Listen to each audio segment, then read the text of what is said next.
THDENT. Lear here with you guys, coming at you with another video. I hope you're having a lovely day. I'm sending you tons of good energy, raising your vibration, raising your frequency. I've got a special video prepared for you guys today. We're going to be diving deep into the crown chakra. So this is a video that I was going to do at the end of week 1 of my 7-week challenge. But in actuality, I just didn't end up doing it at the end of the week, and I didn't know why. But as the weeks progress, now I have a deeper understanding of each and every chakra, and it just helped me understand more so as to what's what and why things are happening and what is set in place for what specific reason.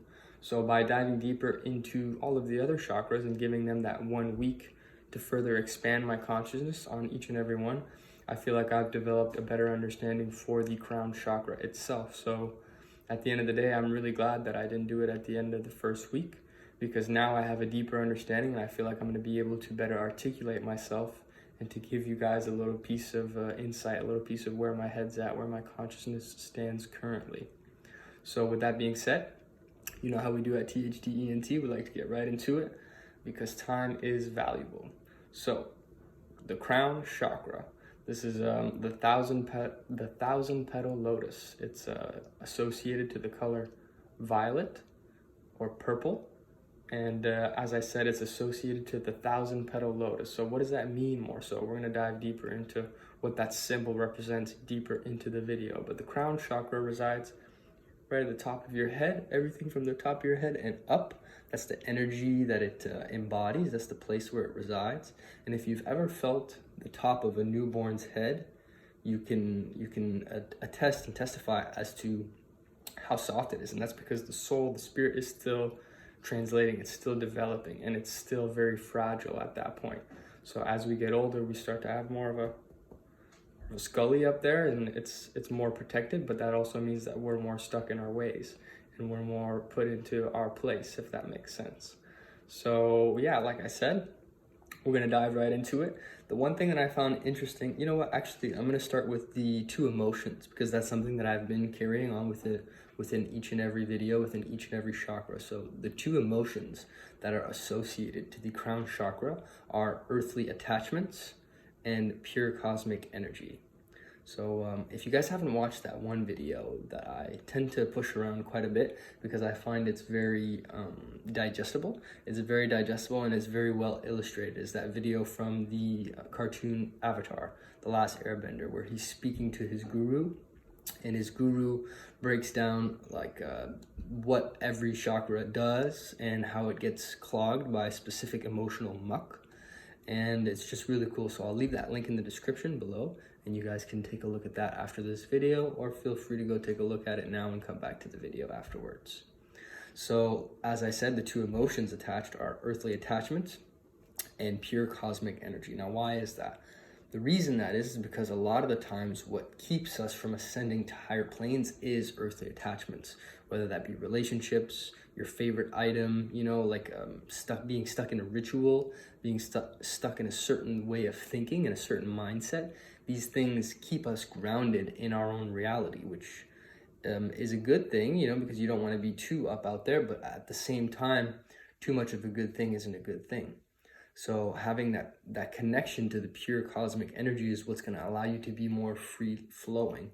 Funny, I say that kind of like an air nomad. I was just talking about the Avatar, but just being more free spirited and free flowing and connected to source. So by doing so, you're going to feel more connected. You're going to feel more grounded. It's a different feeling of grounded, but it's still being grounded nonetheless.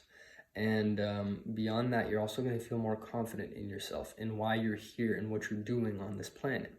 So that's also another reason why I took the time to create this video series and to create this specific video, is because I do see a lot of value in educating yourself on this specific topic so that you can better yourself as an individual and expand your consciousness. So unlike the root chakra, because the root chakra is where most people are stuck in, the crown chakra is where most of the general public is quite blocked, in my opinion, because the root chakra, the energy is always coming up. If you weren't getting energy, you'd be dead. So the root chakra is always somewhat active, whereas the crown chakra, it does get certain blockages. So because that blockage is there, and oftentimes it's there for so long that we become accustomed to the way that feels, and therefore we don't really notice that there's a blockage. Just like any other blockage, or just like any other pain really in your body, if you've had a certain pain in your body for X amount of time, for a long period of time, you know how good your body is at acclimating to that specific pain and how it gets accustomed to it. And then after a while, you don't even notice it until it gets to a point where it's like, oh, you have to deal with this right now because it's that bad. So that's something that's built into our bodies that's quite impressive and quite amazing. But at the same time, we need to be aware of it so that we don't allow those things to get to that certain point where it's like we need to fix it now. It's better to face the bull head on, as they say. So the crown chakra is, so like I was saying, it's where most of the general public is stuck at, because I find that it's associated to a certain level of closed-mindedness. If you have a closed mind, your crown chakra is not going to be free-flowing, and you're not going to be able to connect to that pure cosmic energy, as I was saying before. So the opposite of closed-mindedness would be the ability to see new viewpoints, different perspectives, and to understand them. So as I was also saying, the 1,000-petal lotus, right? Like each petal on the lotus is a representation of a new perspective, of a new idea, of a new ideology, whatever you want to frame it as. And that is what's going to allow you to understand that where you are right now isn't the finish line. And even the next step isn't the finish line. Or where you were, there's a lot to learn from where you were, but there's also a lot to learn from where you're going.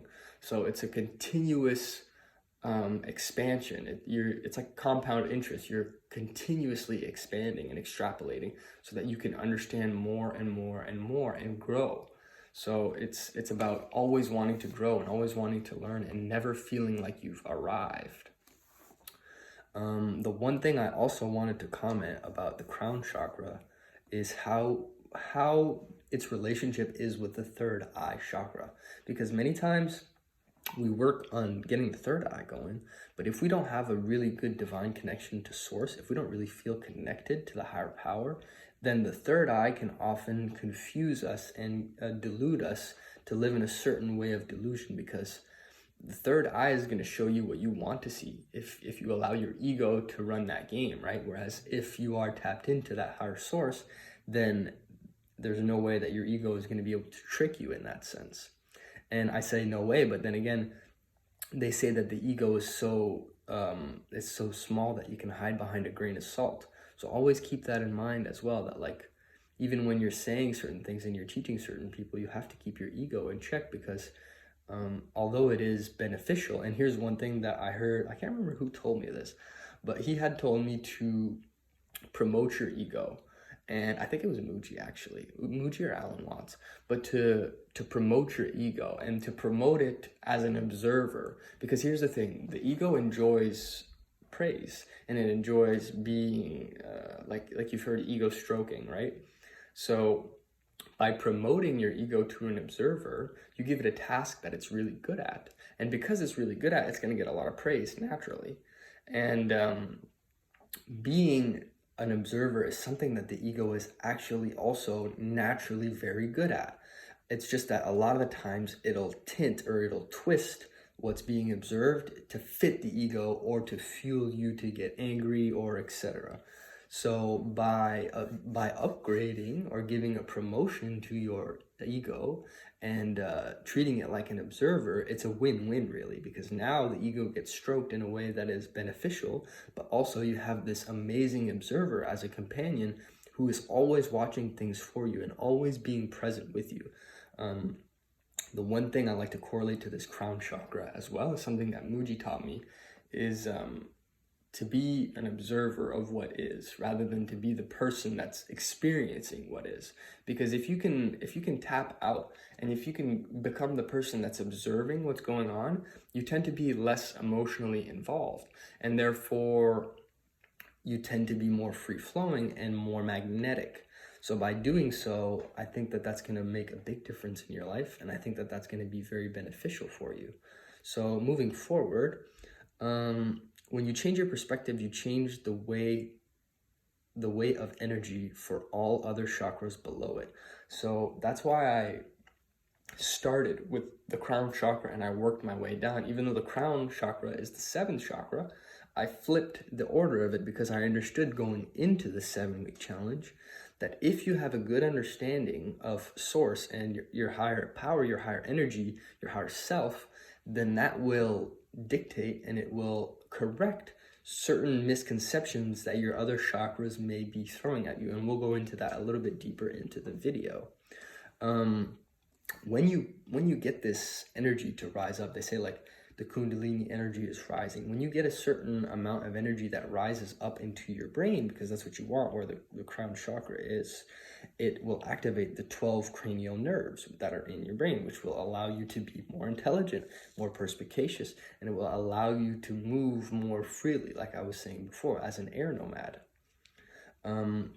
One thing I wanted to say as well, as I was saying before, all of the chakras are associated to a specific element, and the crown chakra and the root chakra, crown chakra being higher self, root chakra being lower self, but it's also connected to the element of spirit, so keep that in mind as well. Like I was saying, the 12 cranial nerves, also the 12 zodiacs, which represent the faculties of human beings, the 12 different faculties that human beings possess. Excuse me. As I said before, the crown chakra has the representation of a 1,000-petal lotus, which represents an ever-expanding consciousness. It's always growing, it's always learning, it's always evolving. So having that symbol, if you will, in your mind, if you have that symbol in your mind, then it helps you to further extrapolate and understand and correlate that symbol to what the crown chakra actually means and actually represents, and how you can correlate it into your life. So, as I was saying also, the root chakra is always active because otherwise you'd be dead. There's always pulling energy up, but the crown chakra is not always pulling energy down. And I shouldn't say it pulls energy down.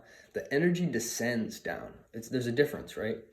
So this is the correlation of Shiva and Shakti, the mother and the father, the mother providing love from below and the father providing insight from the top, meeting in the middle, heart space. So having a better understanding of that kind of paints a mental image in my mind anyway, and I hope it does the same thing for you, so that you can understand that it's not about having one strong chakra.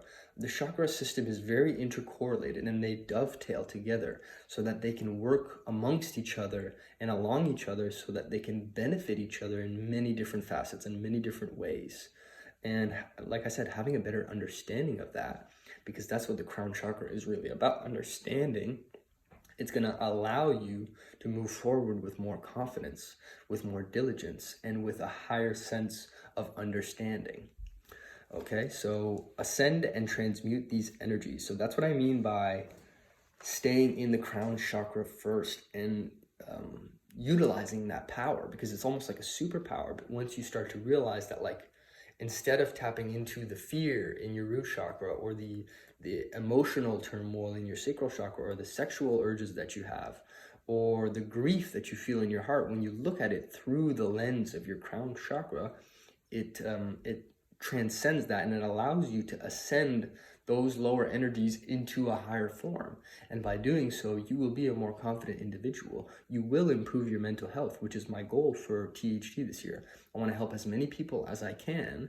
My goal is to hit 1,000, but I'm sure we'll hit more than 1,000 by the end of the year. I want to help 1,000 people expand their consciousness. I want to help them strengthen their mental health and improve their confidence through introspection. So by doing so, the confidence is unshakable because you created the confidence for yourself. It's not confidence that somebody else gave you. I didn't give you the confidence, you gave it to yourself. So then who's going to take it away from you? Only you can. And when you understand that, it's a different level of confidence. It's a higher level of confidence. It's one of those, like one thing I've learned along my time is that real confidence is not loud. You don't need to be loud and proud to be confident. In most cases, that actually represents insecurity, because if you're very loud and going out, like the loudest guy in the room is often the weakest guy in the room, right? Because he's making up for his lack of confidence or his lack of self-love or his poor self-image, his or her, whichever one you want to correlate it to. I just say he mostly because that's my my story. That's what I resonate with more. That's what I have experience with and experience in. So therefore, that's what I want to speak of. I want to speak of things that I have experience in. In terms of meditation and exercises, I wanna make a comment about this. Like for sure, meditation is a very important exercise to have, but understand that meditation is about confronting reality directly, engaging and not escaping, right? Because if you're escaping reality, if you're using meditation as a means to escape reality, it's just going to cause more problems for you more so. But if you take the attitude of the 1,000-petal lotus and you engage in it and you try to understand it, because the first step in solving a problem is realizing that you have a problem. If you don't realize that you have a problem, how are you ever going to fix it? You don't see it, right? And then from that point forward, it's just going to grow because demons grow in the darkness. And like one example that I really like is a video about Jordan Peterson, how he talks about dragons and how when you ignore dragons in your life, dragon is another word of saying like an elephant in the room, right? And if you ignore these dragons in your life, they grow and they grow and they grow until you come home one day and the dragon took off with your house and you're like, whoa, where's my house, right? But you didn't deal, you know where your house is, you didn't deal with it. And now you have to deal with the repercussions of the fact that you didn't deal with it. It reminds me actually off the top of my head, I'm thinking of a quote I heard from Jim Rohn, who's talking about everything's risky. You know, investing is risky. If you think investing is risky, wait till you get the bill for not investing. Having kids is risky. Business is risky. Everything's risky. The minute you were born, it got risky. So why not lean into the risk, you know? And I'm not saying do some crazy stuff, but I'm just saying be at peace with the fact that we are in an ocean of motion. Everything is always changing constantly. Everything is always growing and evolving. So for you to wish something was a certain way, it's not a very intelligent state of mind to be in, right? Like if you're looking at a game of chess and you're losing and you're like starting to think like, oh, I wish my pawn could move diagonally or move like a horse. Like, no, don't think like that. Start looking at the board and think to yourself, okay, what's the best possible move for me to make in this specific situation? And that's going to allow you to maybe win the game of chess, right? You never know. But if you start thinking wishfully and this and that, and I wish the pawn could do this, and I wish my queen wasn't dead and all this stuff, then I promise you, that's not going to be the way to winning the game. That's not going to help you win the game of chess. And chess is a very symbolic game. It's very symbolic, right? It represents, like I like to look at business like chess, right? Like there's components to a business, right? You got your pawns, that's like marketing, right? You got different aspects of marketing. You got your king, that's you. You can't lose. If the king dies, the king has infinite value, right? If the king dies, the game's over. And then the queen, that's the second most valuable piece, as well as the knights and the rooks and all that, and etc. So each piece has its value attributed to it and they have their own strengths. So play to those strengths. If you don't play to those strengths, then you're doing a disservice to yourself because they're your pieces. They're your pieces of the game. And if you disrespect them by not utilizing them properly, that's on you, right? For sure. So moving forward, like I was saying, confronting reality directly, engaging and not escaping. That's what I want to comment about this meditation, because for this week anyway, for that crown chakra week, I was spending a lot more time meditating. And instead of meditating to a frequency like I usually do, or meditating, doing a specific breath exercise, it was more free flowing this way. It was more, listen, you know, like just, it's peaceful. And then you play into that, and then it's very different. It's very expansive and it's very enlightening. So I urge you to do the same. As for exercises, here's a couple yoga poses that I was doing that I wanted to share with you guys. So the lotus pose, doing a headstand, a rabbit stand. The corpse pose is one of my favorites. I really enjoy doing the corpse pose, especially doing the corpse pose after a hard workout. So meditation and exercise are very correlated, guys. If you want to deepen your meditation, do a heavy workout before, whether that be weights, cardio, calisthenics, whatever you prefer to do, even yoga. Corpse pose and the tree pose. The tree pose I enjoy as well. So if you type those into Google, you'll be able to find exactly what those look like, and you'll be able to copy. So as for the mudras and the mantras, the specific mudra that I was using when I was doing my meditations for the crown chakra was fingers interlace, thumbs touching this way, and just my pinkies up, holding that right near my heart space, relaxing the shoulders, breathing into the belly. And also sometimes if I felt like it, I would just bring it up near the crown chakra, just to give a different angle, different perspective, different physical feel, different result, right? So we keep moving forward with that. In terms of the mantra, as I was saying, well, like the most popular one is Om.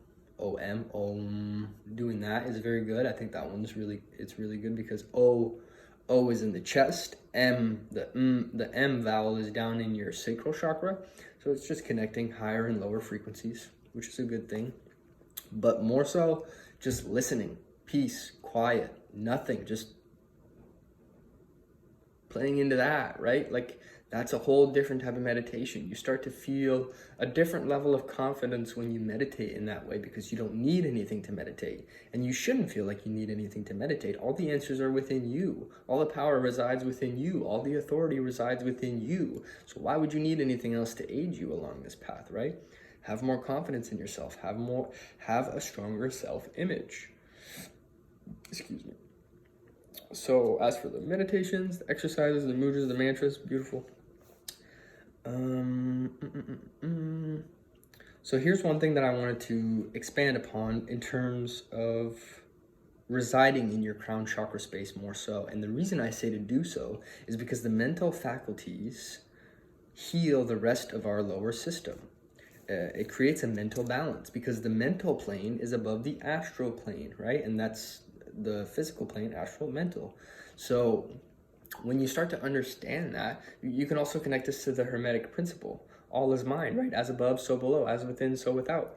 So when you get a better feel for this, you start to understand things clearly. And we'll dive into that a little bit. You know what, we'll dive into that right now. So the emotions that your lower chakras can provide are, for example, the root chakra could represent fear, like what the news is telling you, all this type of stuff. How fearful are you of your environment? Do you feel safe in your environment? Do you feel safe in your own body, in your own skin? The sacral chakra is more so like emotional, sexual urges, addiction, lack of pleasure, whatever that may be for you specifically. And the solar plexus chakra often tries to control the brain controls the brain to believe we are a certain way. And that can be difficult to overcome if you're not in your headspace. If you're not, they call the pineal gland is the throne of the soul. That's up here, right? If you're not in the throne of your soul, those things can affect you more so, and they can pull you down, and they can make you feel less loving, less open, less conscious. Moving forward, the heart chakra, the throat chakra, and the third eye, they all interconnect with your ego. So for the heart, you feel like maybe someone's not treating you right. You feel like maybe this person did you wrong, or you feel, like these feelings of ego, they pull you in. You feel like you're not getting enough. You feel like you're not getting what you deserve. Those are all feelings, right? For the throat, it's what you hear and what you say as well, but what you hear. So if you feel like you're hearing things, once again, the heart chakra and the throat are very close. If you feel like you're hearing things that don't necessarily correlate to the way people are saying it, and if you repeat it to them, they're like, what? That's not what I was saying. Then there's probably an imbalance in your throat chakra. Last one, third eye, the way you see things, mentally and physically, right? In your exterior world and your interior world, the way you are perceiving things. And if you decide to reside in the crown space, it's going to allow you to overwrite your karma in a way that is very, very powerful. And what I mean by that is because instead of being in fear or emotional or ego, all these things, if you can see it from the perspective of the crown chakra, from the headspace of the crown chakra, then you don't feel the same way about it.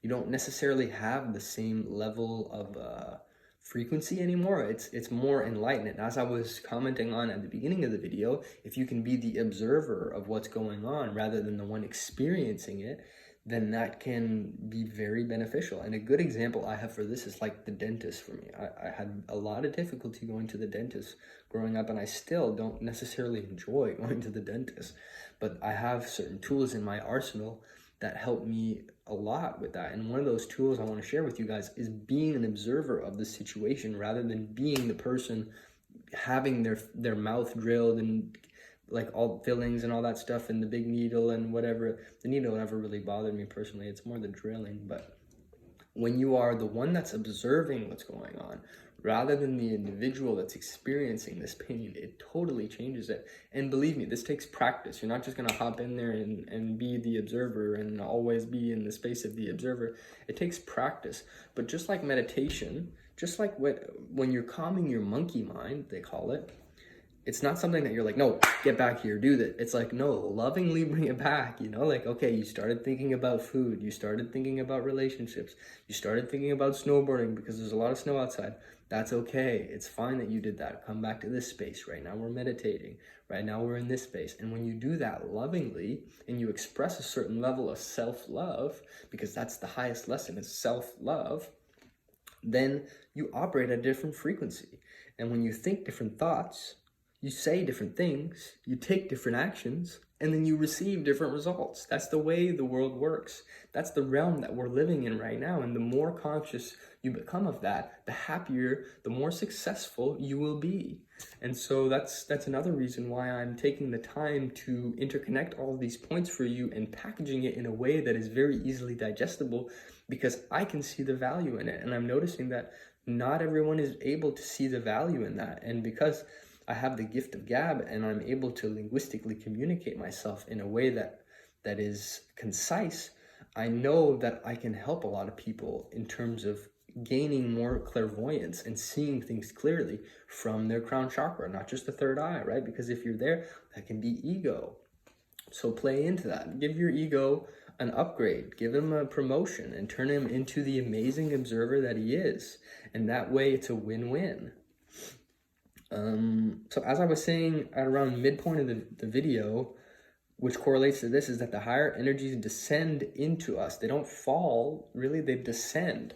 And if you're getting your root chakra in check, you're getting your crown chakra in check as well as all the other ones, then there is energy coming up and there's energy descending down.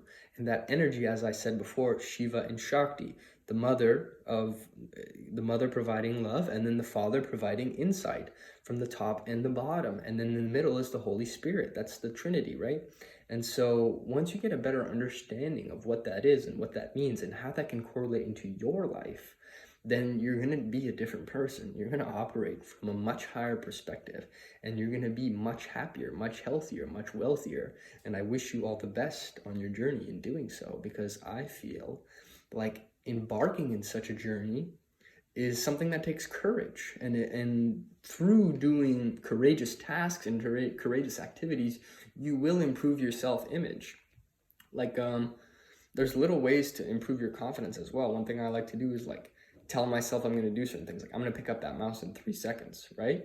And so I picked up the mouse in 3 seconds. These are things that you can do to improve your trust in yourself, because if you don't trust in yourself, who are you going to trust in? It's going to be very difficult to trust other people if you don't even trust yourself.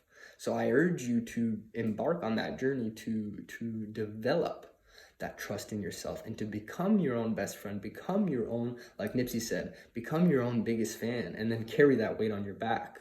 Be your own biggest supporter, right? And whatever it is that you're doing, whether it's sports, music, family, relationships, nutrition, exercise, meditation, chakras, whatever it is, be your own biggest fan, be your own biggest supporter, and carry that weight on your back, man. And by doing so, you will emit a different frequency. People are going to be like, well, why is this guy so confident? What's up with this guy? And then they're going to want to ask, they're going to want to talk. And then through that, it's not like you're forcing your agenda on other people. People are coming to you like, yo, what's going on? What are you doing? Well, how come this is working out for you? How come you got this, and this going? It's a very different energy than, oh, look at what I got. Oh, look at what I'm doing. Look at what I accomplished. It's very different than that. That's not the same frequency, right? So that concludes the video. I don't think I had anything else I wanted to talk about, but I really wanted to, first and foremost, actually, I had one more thing I wanted to show you guys. There was 2 quotes that I had written down that really spoke to me for this specific chakra, and I wanted to share. But as I was saying, I'm really thankful for all of you guys for tuning into this video, paying attention to yourself, paying attention to your inner kingdom, and for developing yourself to be a stronger individual, for developing your mental health and making yourself a more developed spiritual entity, a more multidimensional being having a human experience, right? And the more you do so, the more fun you're going to have, the more energy you're going to have, and the more love is going to be present within your life. And I can promise you that. So the 2 quotes that I wanted to end off with, one of them was from Avatar, The Last Airbender, and the other one, I can't remember where this was actually. So I think it was, I don't want to misquote, so I'm not even going to say a name in particular, but words are like keys. If you choose them right, they can open any heart and shut any mouth. That's powerful. That's very powerful. I'll say it one more time. Words are like keys. If you choose them right, they can open any heart and shut any mouth. And I don't even have this one written down there, but I just came to mind as I was saying this one. I want to say it is, life is not going to come to you. You must come to life. Life is not going to come to you. You must come to life. Understand? Life is not going to come to you. You must come to life, right? So let that sink in for sure. And the last one that I wanted to share was from the lion turtle. It was one of my favorite scenes from Avatar. It said, "The true mind can weather all lies and illusions without being lost. The true heart can tough the poison of hatred without being harmed. Since beginningless time, darkness thrives in the void, but always leads to purified light." So with that being said, thank you guys for tuning in. I really appreciate every single one of you. Leave a like, comment down below if you have anything you'd like to share, and be sure to share this with any loved ones that you have that you think it could benefit. Thank you guys. Much love. I'm sending you all lots of great energy, raising your vibration, raising your frequency one more time. Be sure to get outside and to get into nature, because ain't no place I'd rather be than with the birds, bees, leaves, and trees. Peace. Positive energy always creates elevation. Love you guys. Talk to you soon.